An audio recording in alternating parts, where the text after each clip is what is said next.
बोलो विष्णु भगवान की जय। एकादशी माता की जय। कुंती पुत्र धर्मराज युधिष्ठिर श्री कृष्ण भगवान गी आखदे, हे प्रभु कृपा करियै तुस मिगी अश्वनी मास दे कृष्ण पक्ष दी कास्ती दा नांऽ ते कथा सनाओ और एह्दा बरत रखने कन्नै केह् फल मिलदा, कृपा करियै विस्तार कन्नै समझाओ।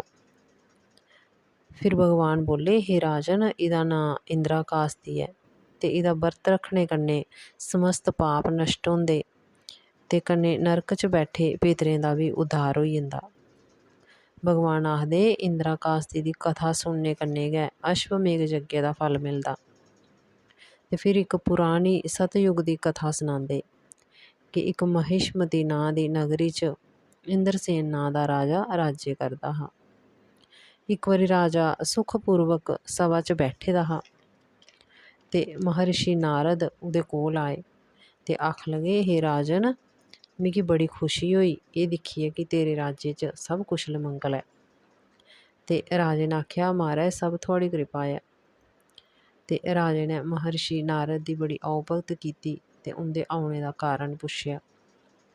ते महर्षि नारद बोले, हे राजन में इक बारी फिरदे फिरदे जमलोक च गेआ ते मिगी उत्थै तेरे पिता जी गी बैठे दे दिक्खियै बड़ी र्हानगी होई कि एह् धर्म अनुसार चलने आह्ले राजे कोला केह् अपराध होई गेआ जेह्ड़े एह् यमलोक च आए पुज्जे। ते उ'नें मिगी सनाया कि मेरे कोला इक कास्ती दा बरत भज्जी गेआ हा, तां करियै मिगी यमलोक च औने पेआ। ते हे मुनि तूं पृथ्वी लोक च जाइयै मेरे पुत्तर गी सनेहा देआं भई अश्वनी मास दे कृष्ण पक्ष च जेह्ड़ी कास्ती औंदी ऐ ओह्दा विधि पूर्वक बरत करियै ते ओह्दा फल मिगी देआं, तां में यमलोक चा स्वर्गलोक च पुज्जी जाङ।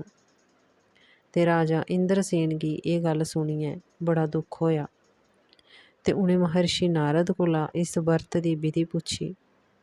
ते मुनि नारद ने सनाया कि इस बरत कोला पैह्लें दसमीं आह्ले दिन सवेरै ते दपैह्री 2 बारी न्हौना ते पानिया दे कंढै बड़ी श्रद्धा कन्नै सराध करना ते इक बारी रुट्टी खानी, रातीं जमीन पर सौना ते दूए दिन कास्ती आह्ले दिन फिर सवेरै न्हाई धोइयै ते भगवान दी पूजा करनी ते निराहार बरत रक्खना।